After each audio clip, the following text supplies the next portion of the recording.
Sahana Vavato Sahano Bhunattu Sahaviryam Karavavahai Tejasvinavadhitamastu ma vidvishavahai. Om Shanti Shanti Shanti He. Om Asato ma Sadgamaya Tamaso ma Jyotirgamaya Mrityorma Amritam Gamaya.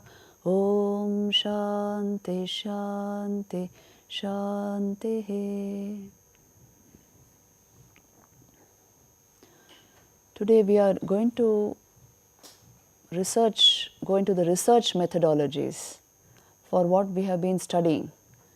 What are the types of research methodologies available, the broad classifications, and what exactly do we use to study the self, consciousness. What is science using and what is Vedanta and Yoga using. This is what we will go into. And then you have asked for Gayatri mantra. So we will be discussing that in detail.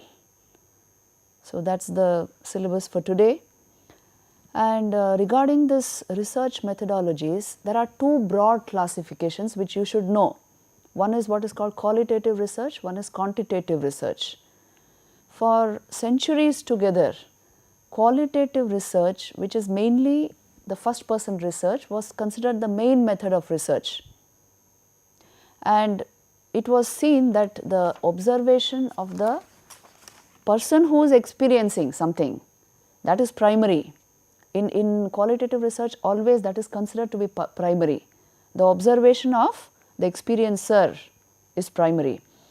And later on other kinds of methodologies were developed. So we will be discussing both of them. I will be showing it to you on slides what these two methods are about. Now suppose, let me just introduce first person and third person perspective to you, because sometimes students are not able to understand this. What do we mean by first person perspective? You say you know something in first person when it is an experience to you. How does something feel to you? That is the first person perspective. Third person perspective means it is being taken by an instrument and coming to you as third person data. It is not in the first person. So like for example, say if you say I am hungry, and I say, well, what is the proof that you are hungry? Let me take a ultrasound scan of your stomach or a CT scan, and if I trust only the CT scan report, then that is the third person perspective, you can say, to a subjective experience like hunger. And if I take your own version of it, your own verdict, that is the first person perspective. Now see, during subjective experience, usually we use the first person perspective. There is a whole philosophical method for that called phenomenology, which also we will be going into. But usually what is happening is first person and third person data are being combined in any study, even if it is the study of a purely subjective phenomenon like consciousness. This is how science is also studying it, because science usually recommends a third person perspective, third person neural data for something, for anything that you are studying, for your object of study. And if the object is consciousness itself, you can combine the third person data and the first person data, first person analysis, and that method is what is called neurophenomenology, where you combine the first person perspective along with third person neural data. And an interesting correspondence has been found. That is why people of meditation are being taken into neuroscience, in the research experiments of neuroscience, because a very steady mind can be able to give you a perfect first person perspective, and fMRI scans give you the third person perspective, and you can combine the two, and there is a correspondence which they have found. So these are, broadly speaking, the methods being employed. Let me show it to you on a slide, the main first qualitative and quantitative methods, what they rely upon. Look at this slide. See, qualitative method and quantitative method of research. Conceptually speaking, qualitative method is concerned with understanding human behavior from the informant's perspective and assumes a dynamic and negotiated reality. Quantitative method is, the very concept is, it is concerned with discovering facts about social phenomena. See, it may not be a purely subjective research, and it assumes a fixed and measurable reality. Methodologically, qualitative research, the data are collected through participant observation and interviews. Data are analyzed by themes from descriptions by informants, and data are reported in the language of the informant. While the methodology of quantitative research holds data to be collected through measuring things, quantification, isn't it? Science is entirely based on this. And then the data is analyzed through numerical comparisons and statistical inferences, and data are reported through statistical analysis, survey based essentially. A few more points about the two forms of research. Look at this slide. See, quantitative research and qualitative research, we are comparing now. Where are the roots of quantitative research? They are in Cartesianism and positivism, and the roots of qualitative research are in pragmatism and hermeneutics. Hermeneutics is the interpretation of scriptural texts. Then the goal of investigation in quantitative research is prediction, confirmation, hypothesis, testing. In qualitative research, it is understanding, description, discovery, meaning, and hypothesis generation. Design wise, quantitative research is predetermined and structured, while qualitative research is flexible, evolving, and emergent. It can keep changing. Sample wise, quantitative research requires large random representative samples, while qualitative research requires small non-random purposeful samples. Data collection for quantitative research is through inanimate instruments like statistical data, surveys, questionnaires. Data collection for qualitative research is primary through the researcher. He is the primary instrument. Semi-directive interviews, observations, and documents. Mode of analysis for quantitative research is deductive and inductive by statistical method. Mode of analysis is abductive. See, this is an important word for you to know. That is through the researcher, through the medium of the experiencer of the phenomenon. Through him, the qualitative research takes place. That is the mode of analysis. And the findings in quantitative research are precise and numerical, while the findings in qualitative research are comprehensive, holistic, expansive, and richly descriptive.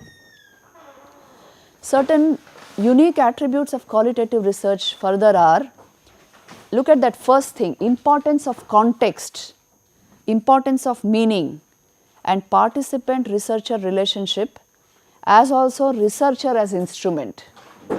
These are the most important characteristics, attributes of qualitative research.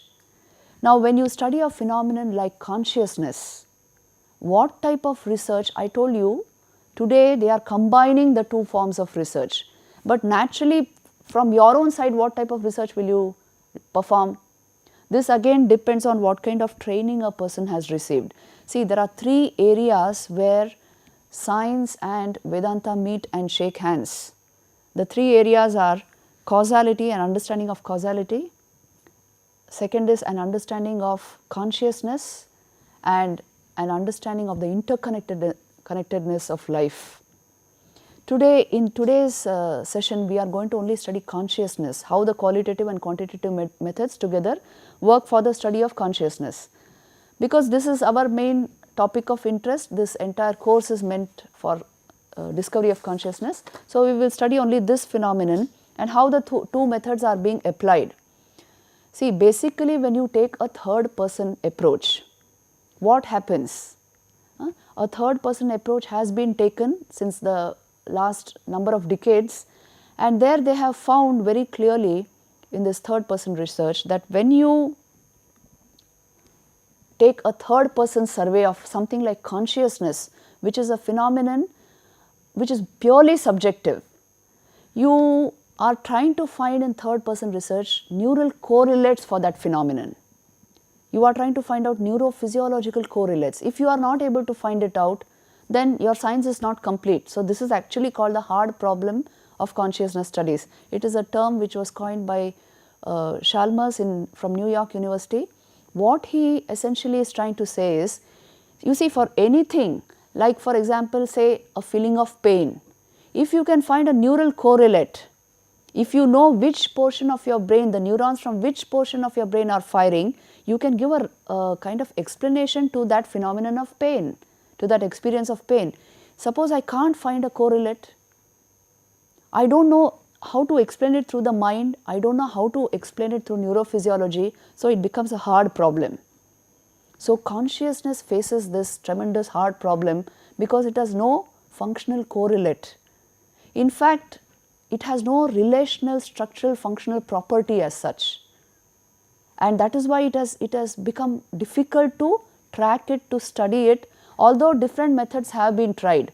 Like from the third person perspective, again they have coined a term called qualia, which are supposed to be qualitative representative properties of an experience. See, how do I see a yellow flower as yellow and a red flower as red? So maybe there are substances called qualia which are responsible for this difference. They are essential properties of an experience only.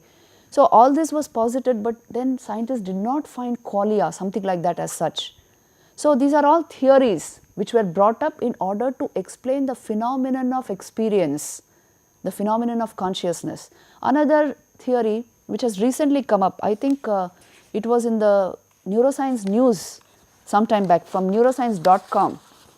It was sent to me by a scientist that they have found a neural correlate for conscious experience, and it is called the L5P neurons. These are neurons responsible for the generation of conscious experience, and that is why you can say in a way the experience can be anatomically studied, and there is a third person correlate to the experience. They say that these neurons actually provide the connection between consciousness and its contents, which are thoughts. So these neurons are seen to fire wherever there is a conscious experience. So today the most recent research has been on this. See, this is a picture of those neurons functioning actually. So this is the current finding, that these neurons are responsible for conscious experience. But it is still an ongoing research. They are trying to further find out how the entire activity can be tracked.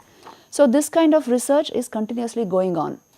Now from the standpoint of scientists, why they are so acutely studying this phenomenon of consciousness is, you see, when you have a conscious experience, to the very last detail you become aware of everything. Like for example, you saw one leaf, you can distinguish it from its neighboring leaf by so many factors, isn't it? You can distinguish about 1,000 shades of green in your conscious experience. So that is why David Shalmer used a very powerful metaphor once. He said, how is it that the richly painted canvas of human experience is produced from such a small pellet of paints, which is the visible light portion of your electromagnetic radiation? How is it that it can give you so many shades of green, so many shades of blue, this riot of colors which you experience as life?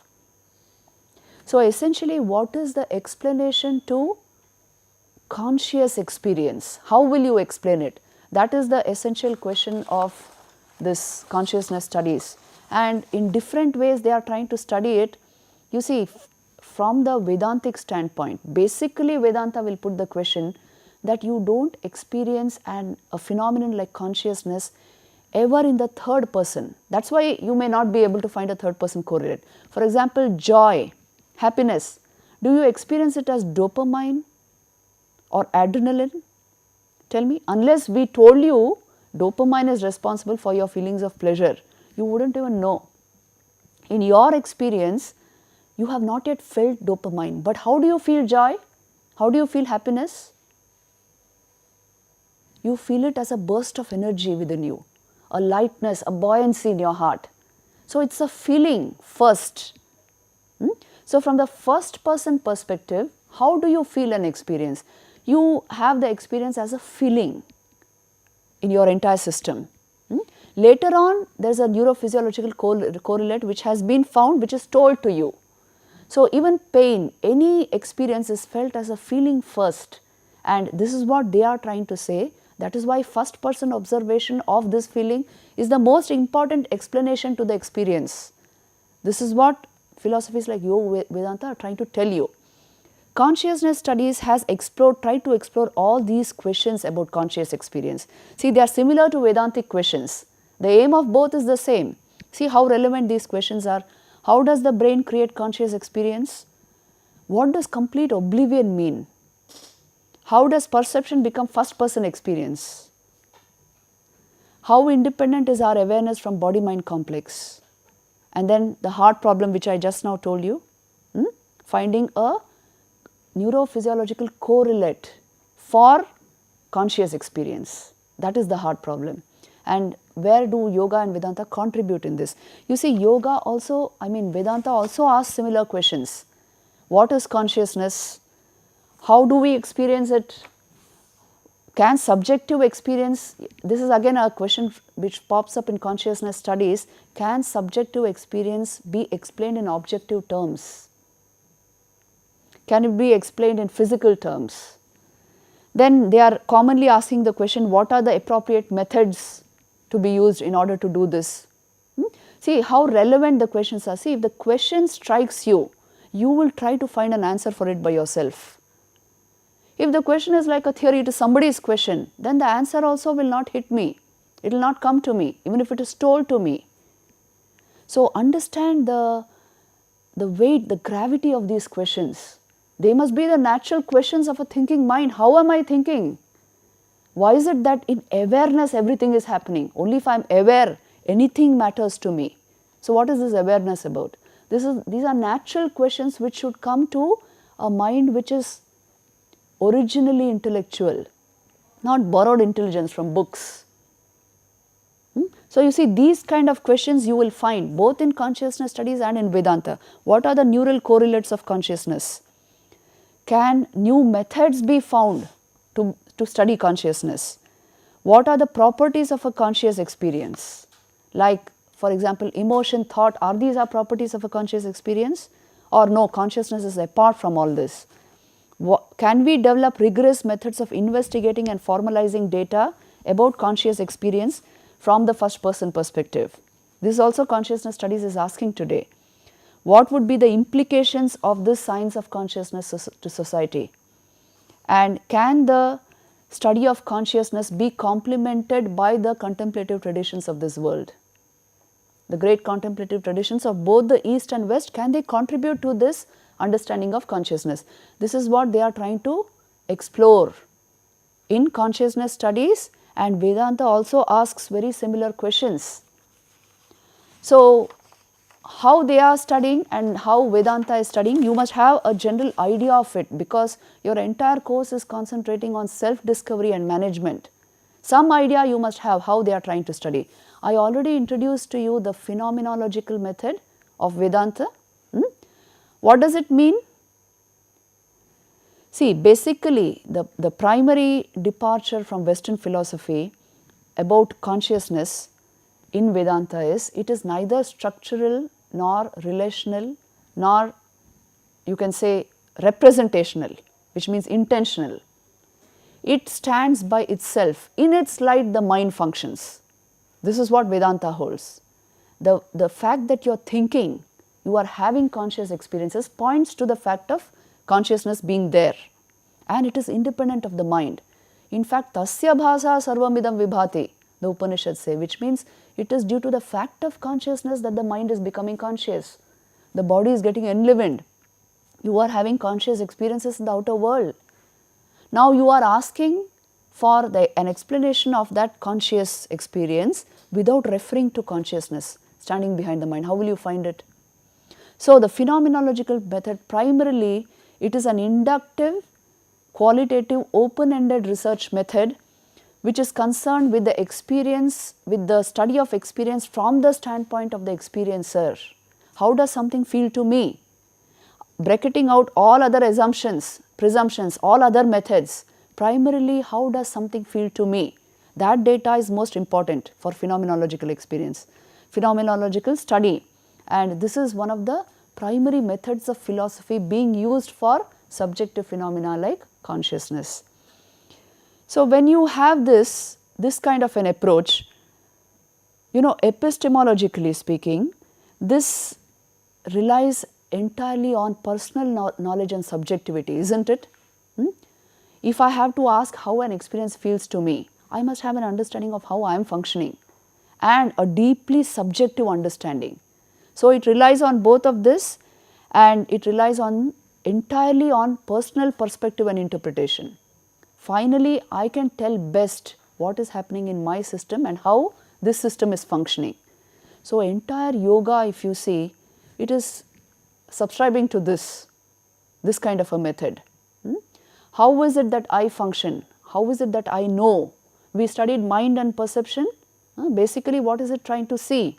How is it that I perceive? Before I jump and say, this is one particular thing, I must know all the factors responsible for that perception for me to authenticize that experience, to make it authentic.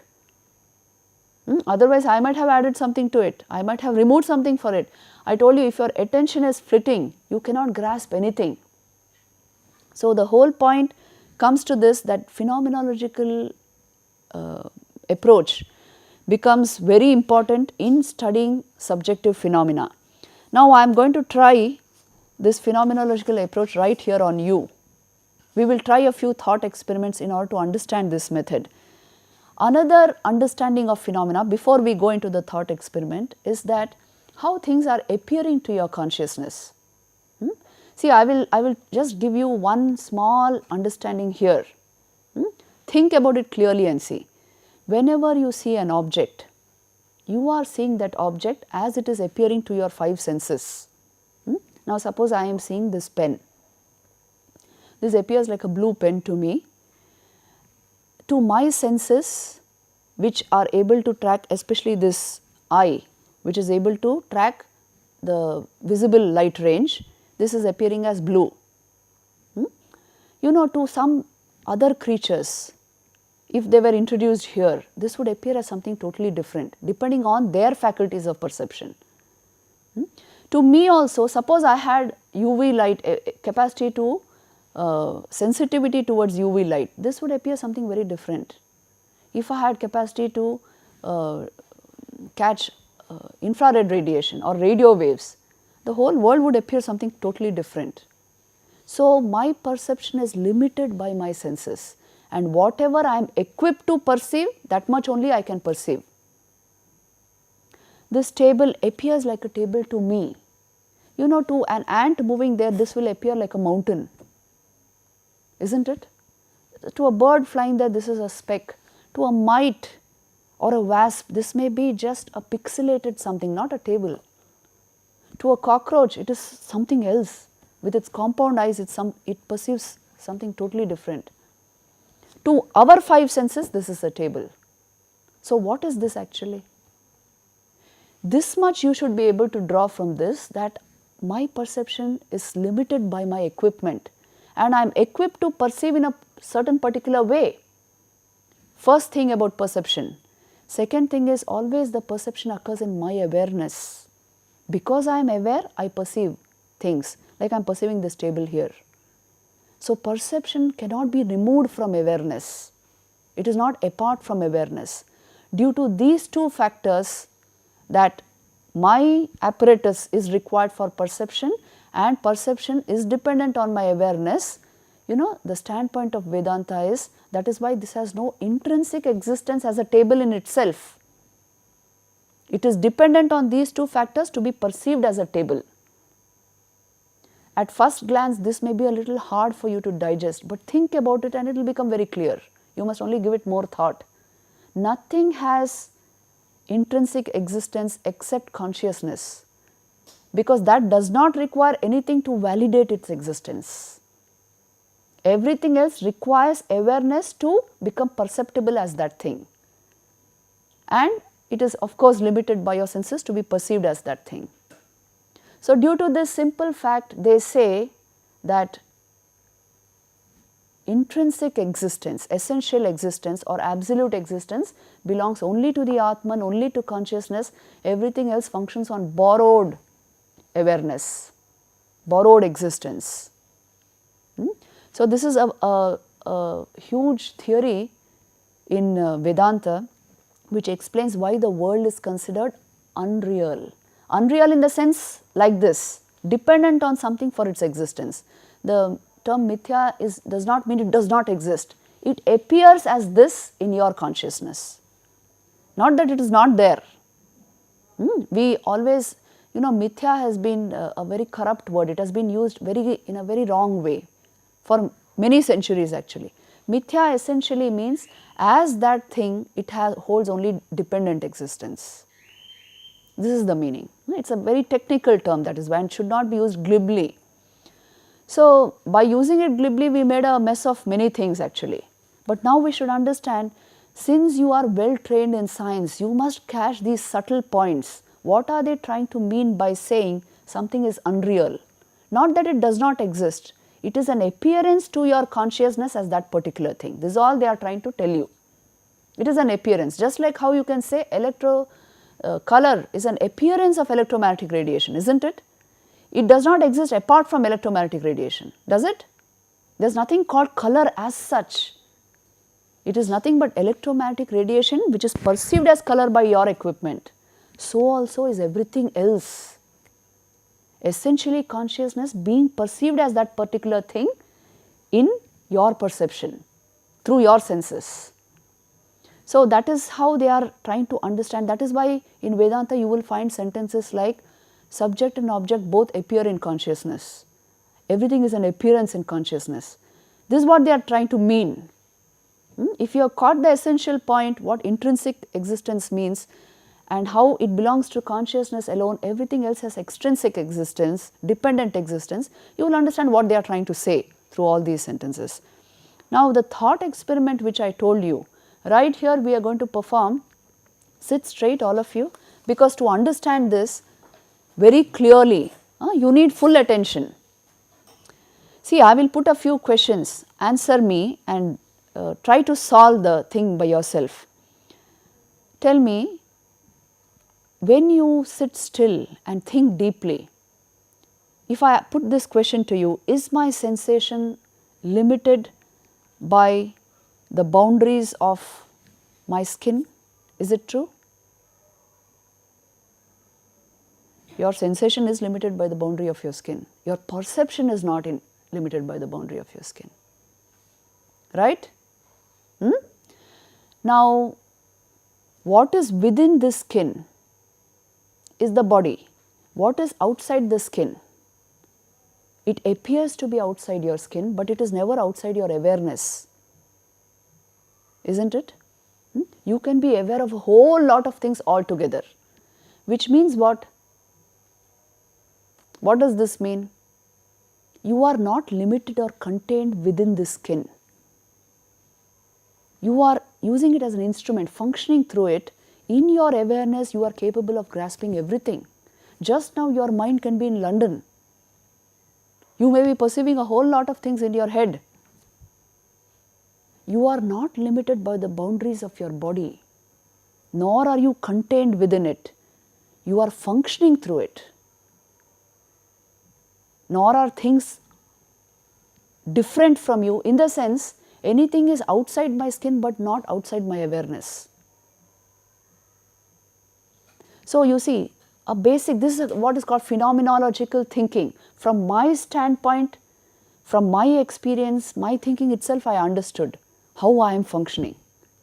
This is not a theory, it is just an observation of a naturally occurring phenomenon which is happening with you all the time. Isn't this true? What we discussed just now? Now, let me put to you another question. Are we a body with awareness in it, or is the body in our awareness? Are we a body with awareness in it, or is the body in our awareness?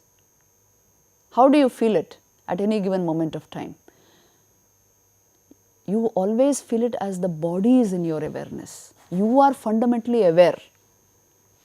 In that awareness you are thinking, so you are positing a body. If you say awareness is in my body and I asked you where, point it out to me, you can't point out.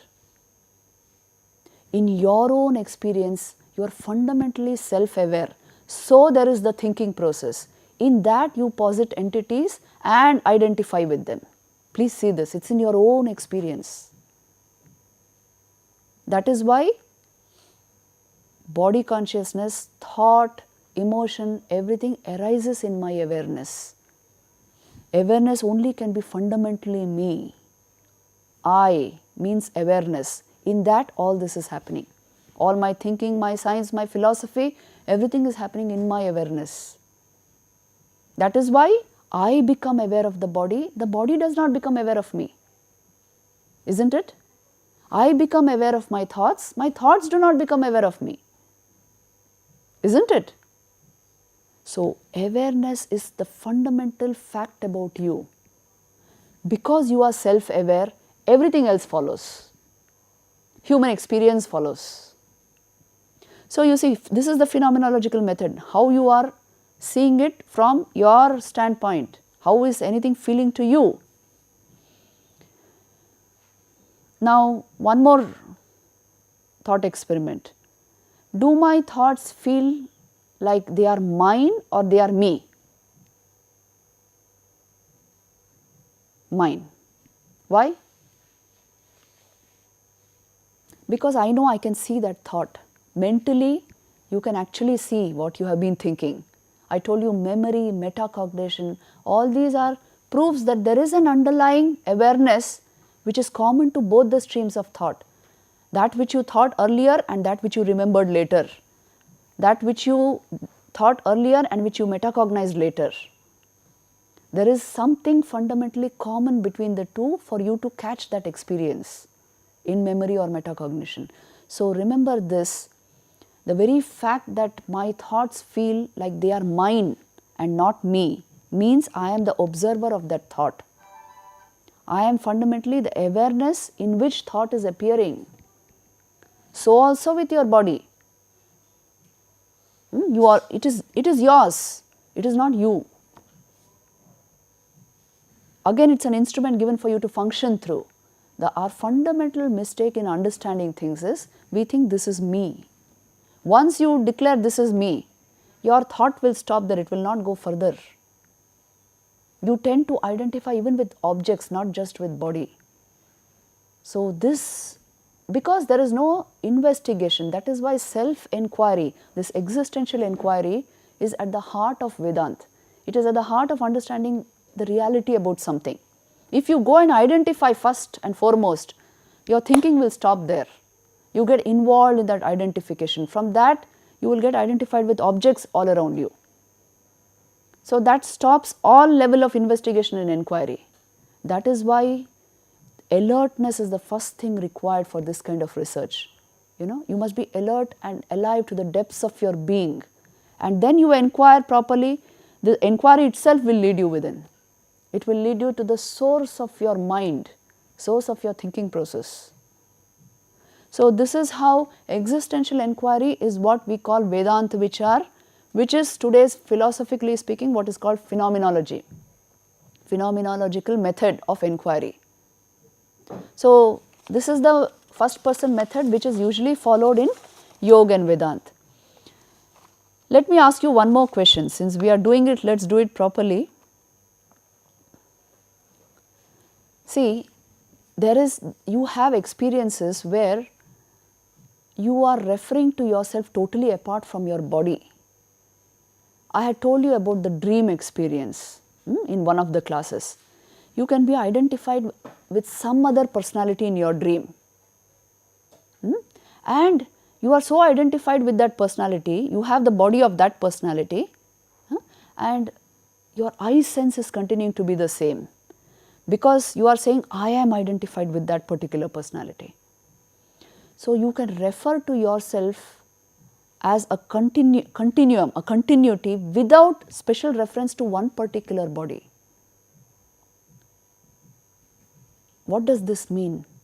Your eye sense is always apart from the body. When it is identified with another body, you became the superstar, cricket superstar in your dream, you identified with another body, but the eye sense is the same. Which means you have this capacity to refer to yourself quite apart from the physical body. This is such a magical thing, just think about it and see. Your eye, that is why Vedanta tells you there is nothing which is, these two are not coexistent, the body and your eye sense. They are two separately functioning entities. The eye is functioning through the body-mind complex. You mistook the body and the mind to be I. This is your problem. Because of non-investigation, non-inquiry, in your own experience all the time, the I is completely apart from the body. The two don't coexist. So, I am the body idea has no basis in truth.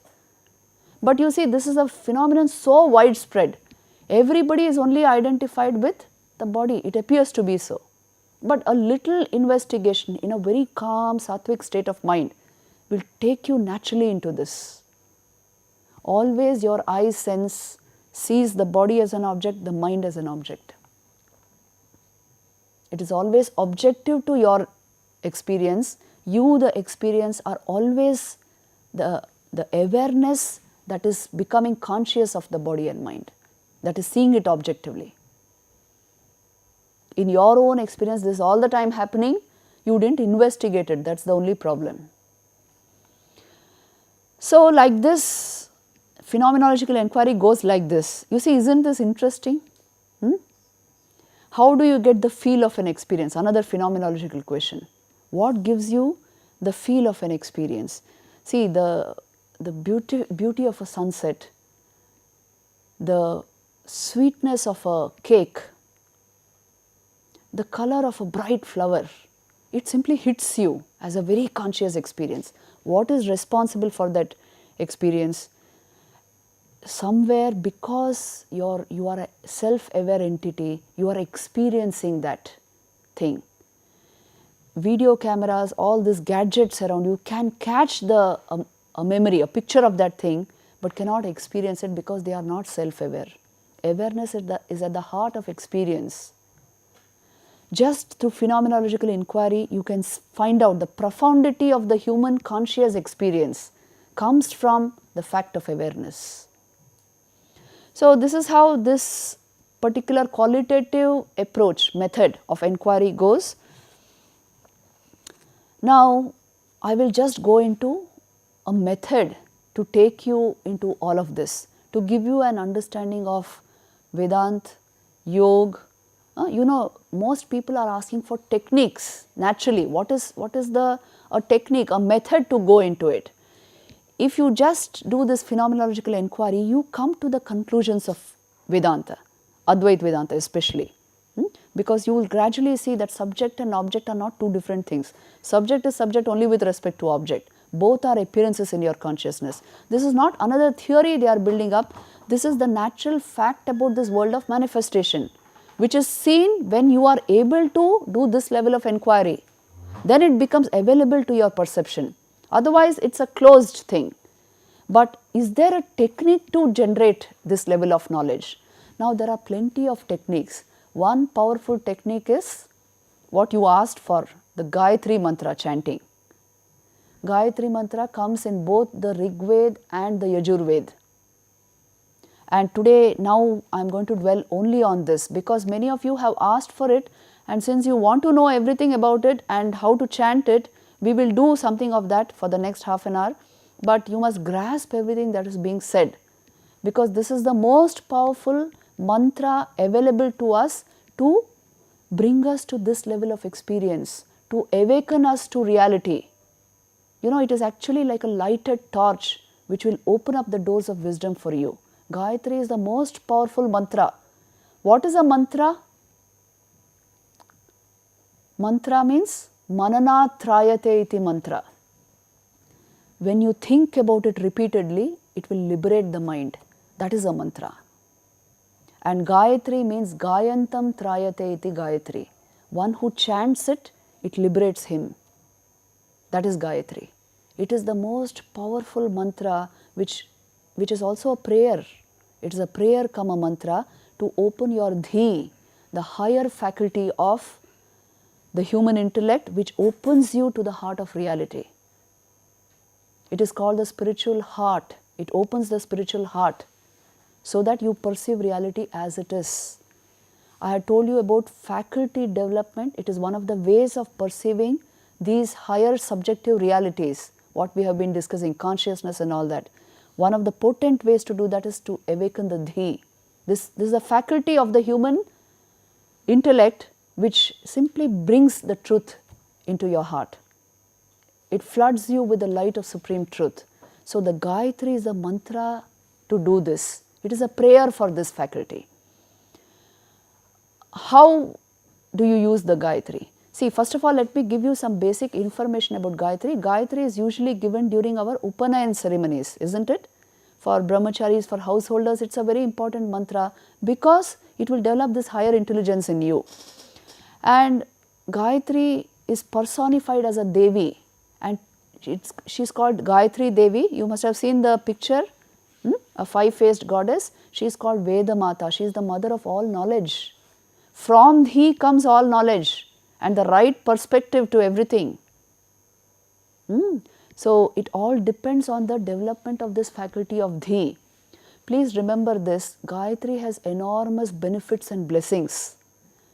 Even if you do a little of it, you will understand its power. It will not just awaken the higher intellect, it will open all your faculties of intuition. In the Vedas, it is 5 faculties of higher intelligence are mentioned.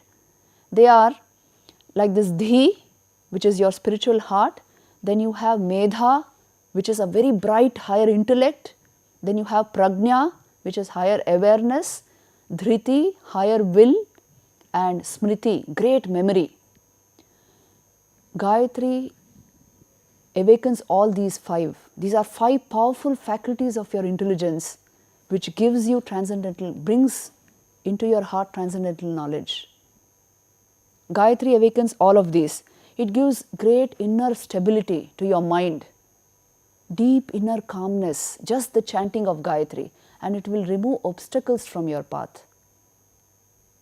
It will remove dangers from your path. That is the power of Gayatri.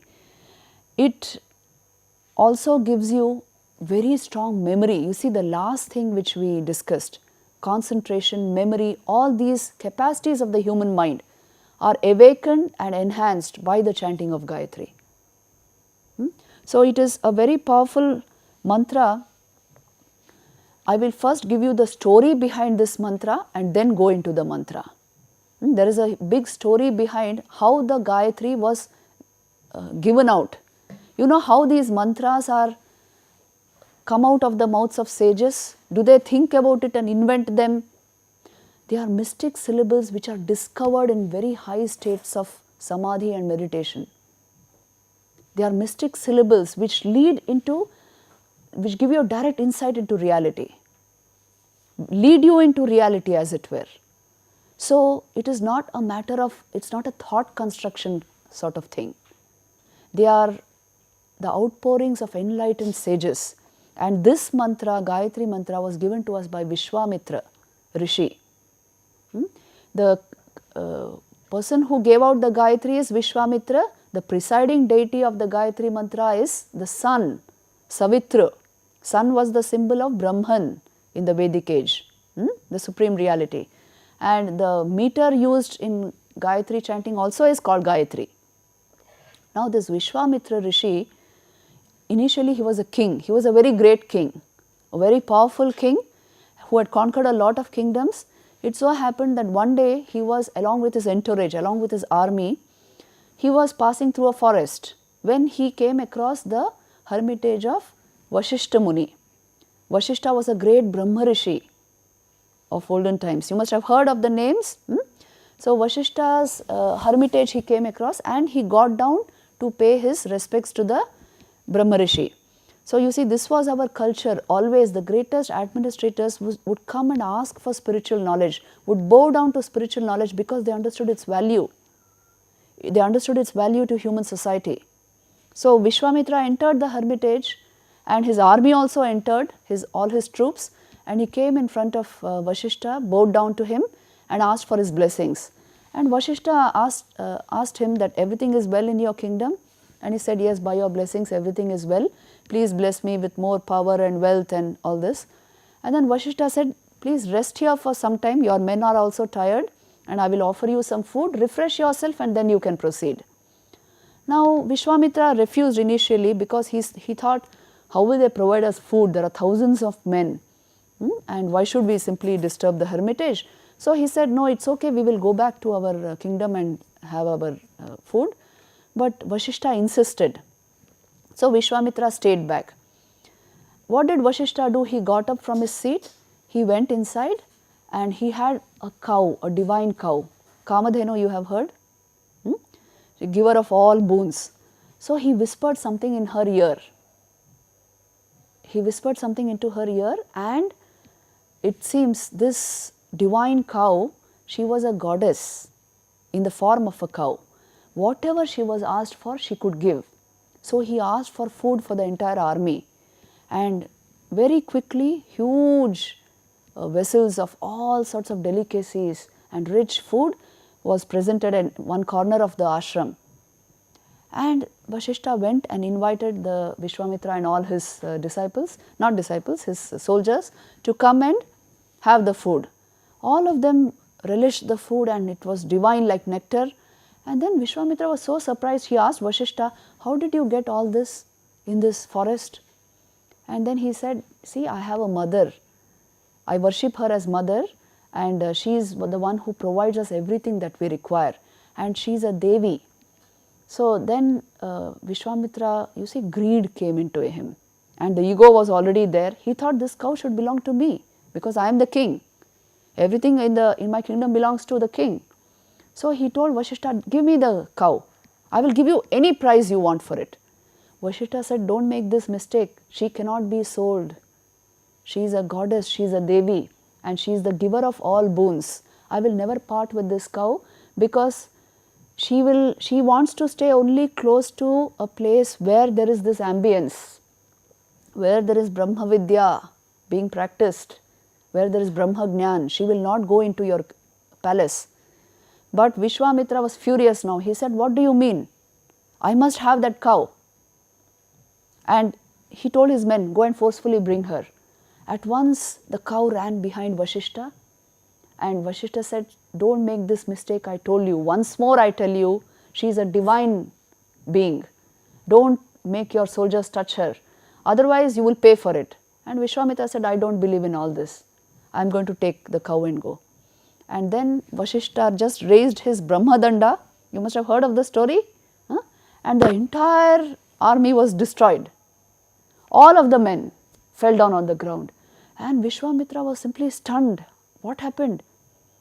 It was the power of the realization of Vasishtha, which is that Brahmadanda which he would hold. He would just hold that wood on which he would do his japa. And the entire army was simply destroyed.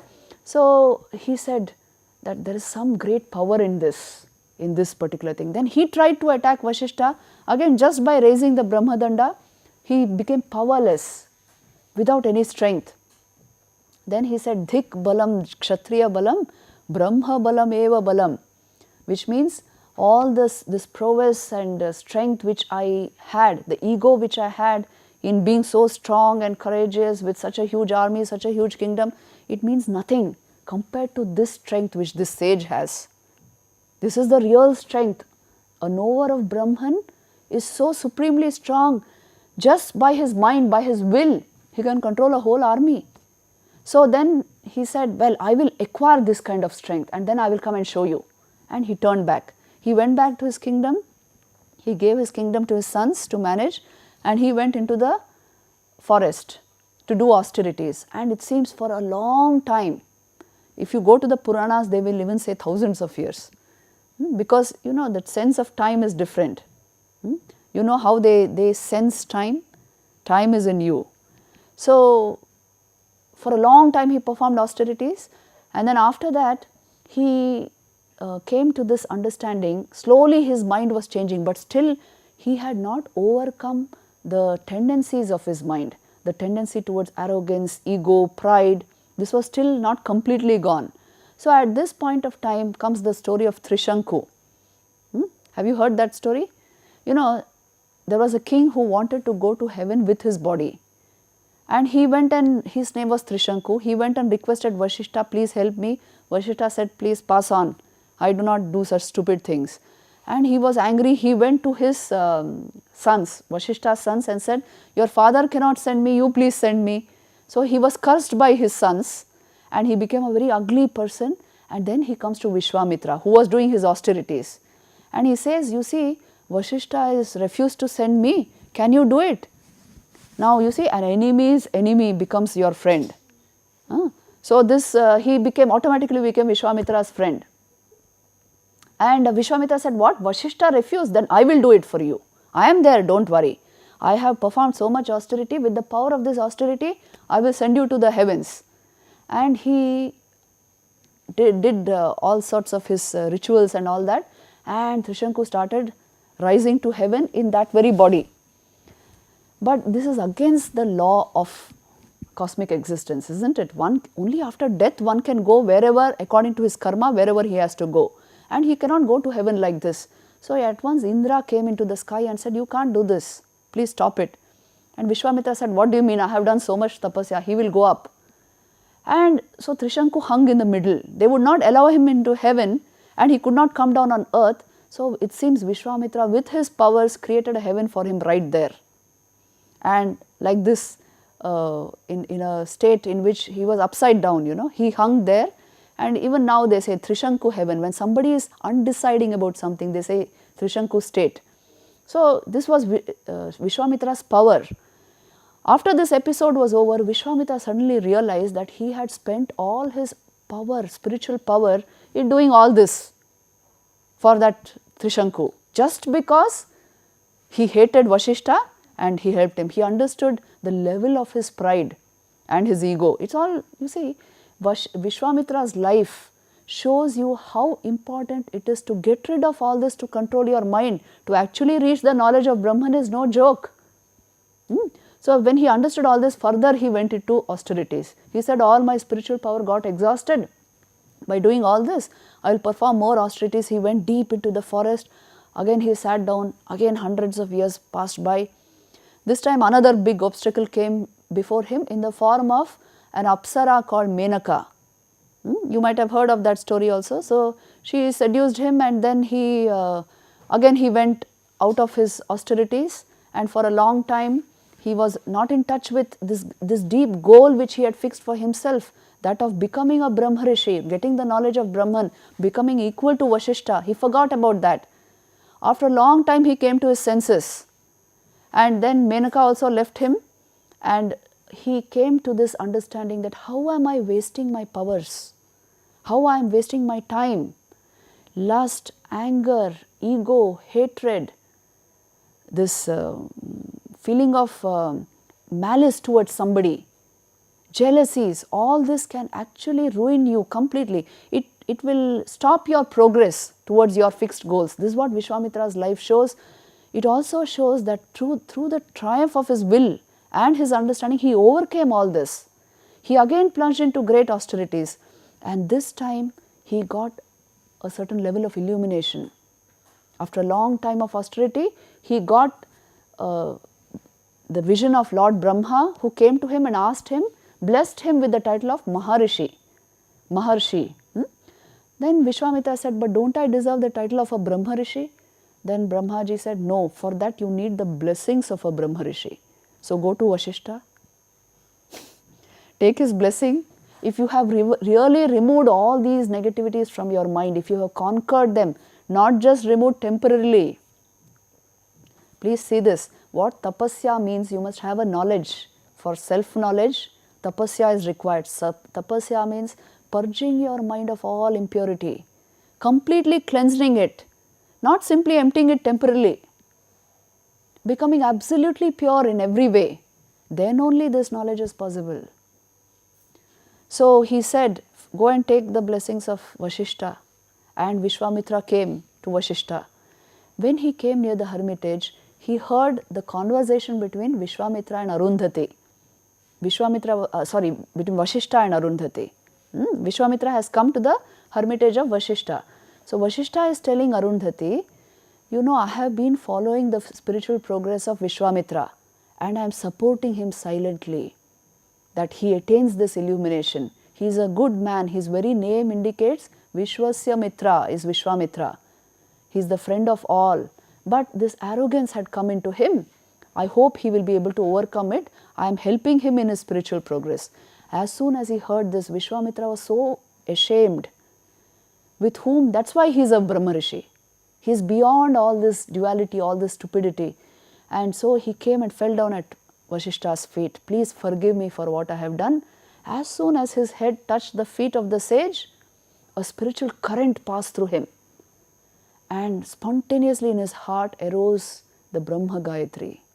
Om Bhur Bhuvasva Tatsavitur Varenyam Bhargo Devasya Dhimahi Dhiyo Yona Prachodayat. Spontaneously it is rising within him, it inundated him, and he merged into Samadhi. When he came out of that state, he found Vasishta blessing him, and this Gayatri emanating from within his heart continuously. When he went back, then Vasishta told him, now you have become a Brahma Rishi. You have attained the knowledge of the Supreme by overcoming all weaknesses at all levels. And then when he returned back, he gave this Gayatri to everyone. That is why he is the Rishi who gave the world the Gayatri. So that this is a means. You see, what is the Siddhi for the Siddha becomes a means for those who are trying to become Siddhas. So the Gayatri, that is how it comes to us. It encapsulates the essence of Vedic wisdom because it is a prayer for thee. If you have understood the value of this higher level intelligence, what is called the spiritual heart, the awakening of this, then you get entitled to receive that knowledge. If you don't understand its value, the value of this level of spirituality, how will the knowledge ever come to you? So this is the Gayatri mantra. Let's just discuss the meaning, then we will repeat it. Om Bhur Bhuva Swaha. Om is the symbol of Brahman, the sound symbol of Brahman. Bhu Bhuva Swaha are the three planes of existence, which Bhu means actually this earth. Bhuva is the world of mains, Pitralok jo kehte hain. Swa is Swargalok, the heavens.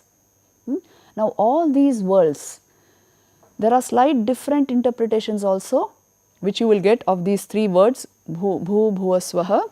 Like for example, Bhu is considered the embodiment of vitality, Bhuva is the destroyer of suffering, Swa is the giver of happiness. Like the slightly different interpretations also you will find.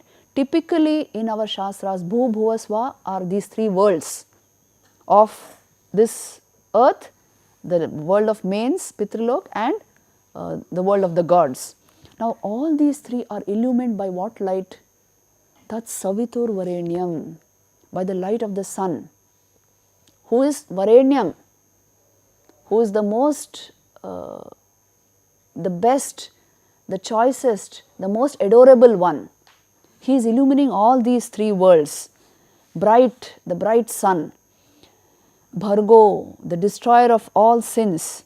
Devasya, that divine one. You see, Dev, the dhatu for Dev is Div, which is divinity, shining, the shining one. Dhimahi, may he imbibe my intellect. Dhiyo, this intellect which is ours, yonaha prachodayat, may he illumine that intellect and imbibe, may my intellect become capable of imbibing this supreme knowledge. In this way may he illumine my intellect. So that I may get this Brahma Jnana, Brahma Vidya, so that I may experience the knowledge of the supreme reality. May he so inspire my intellect, the sun, the most adorable one, the divine being who illumines the three worlds, may he so illumine my intellect that I will get the knowledge of the Supreme. This is the prayer of Gayatri. So let us repeat it. Once repeat it after me. Om Bhur Bhuva Swaha Tat Savitur Varenyam Bhargo Devasya Dhimahi Dhiyo Yona Prachodayat. So every syllable should be very clear. Confidently you must repeat it. See, I have put it here. Please see this. Every syllable should be very clear. When you repeat it, you can't mix up words and repeat it anyhow. It's a very powerful mantra. Om Bhur Bhuva Swaha. Once more, repeat it after me. Om Bhur Bhuva Swaha Tat Savitur Varenyam Bhargo Devasya Dhimahi Dhiyo yonaha prachodayat. Now, how do you chant Gayatri? Usually it is prescribed that you must chant it in the Sandhya period, which means at dawn and at dusk. These are very special times when nature is very quiet. Naturally, the Gayatri will fructify, blossom within yourself if you practice it at that time. Dawn and dusk, at least at these two periods. And usually 108 times repetition is recommended. You can also do it 36 times at dawn, 36 times in the noon and 36 times at dusk time. And another thing you should remember is you can't do Gayatri anywhere and anyhow. You must do it in a clean place, in a posture, proper posture. Treat her respectfully. I told you it is a very powerful mantra. She is a Devi. How would you worship a Devi? So just repeating it anywhere, repeating it half, don't do that. It is something very sacred, something very elevating. So you must do it with full respect. And then, if you cannot do it 108 times, at least 12 times intensely with concentration you should do it. With the meaning going on in your head. And then Gayatri will yield its own fruit. You know, people do Gayatri Purascharan, you might have heard of this. In Maharashtra, thousands of people do it every year. It is repeating 24 lakh Gayatri in a specified period of time. And they do it with such intensity. After that period, you should see their very face has changed. It awakens your entire energy and lifts it to the level of realization. It is actually divinizing you so that you may intuit the highest in you, Brahman in you. So this is the power of Gayatri. Only if you do it, you will know it. If you don't do it, it will again remain like a theory to you. You know Madan Mohan Malviya, who was the founder of BHU, Banaras Hindu University, he was a great advocate of Gayatri Purascharan. He did it many times. In fact, many people have done it, and it is the best way to change your entire mechanism. Your very body will change, I am telling you. Your genes will change. Your mind will change, because it is awakening the faculty of dhi within you. If it is done with concentration, with complete mind, it will awaken what it is meant to awaken right within you. And these fivefold faculties of higher intelligence are required for success anywhere in your life. Please remember this. I told you what are they? Dhi, then Medha, Prajna, Dhriti and Smriti. These are the fivefold qualities of your intelligence. Dhi is your spiritual heart, where you get this knowledge of Brahman. Medha is your higher intelligence. Prajna is higher awareness. Dhriti is the higher will. And Smriti is memory, complete memory. So if you want all of these put together, practice Gayatri and see. It was part and parcel of our life. I received the Gayatri when I was very young. And usually in India, during Upanayana ceremony, they give it. So the thing is this, all these things have to be done to be known. You have to do something about it. It's not a theoretical concept. I just told you, you listen to it and it's done. Not like that. You practice the chanting, you will see the change coming over you. Mind will just clear up. Intelligence will just awaken within you. You will understand all the dimensions of intelligence, not this stupid one unidirectional intelligence which you don't know where it will take you, which is dependent on outer objects, not that kind. A wholesome, holistic form of intelligence which is all integrative, which sees the whole thing all together. This level of intelligence is required for higher, understanding. And Medha actually helps you understand the scriptures, the subtleties. A very refined intellect will be generated. The subtleties of the scriptures become graspable. So, all these blessings come with Gayatri. Practice it and see, and you yourself will understand what it is about. That is why I gave you the whole story of Gayatri, so that you remember the story and practice the chanting. Today time is up, we will end here.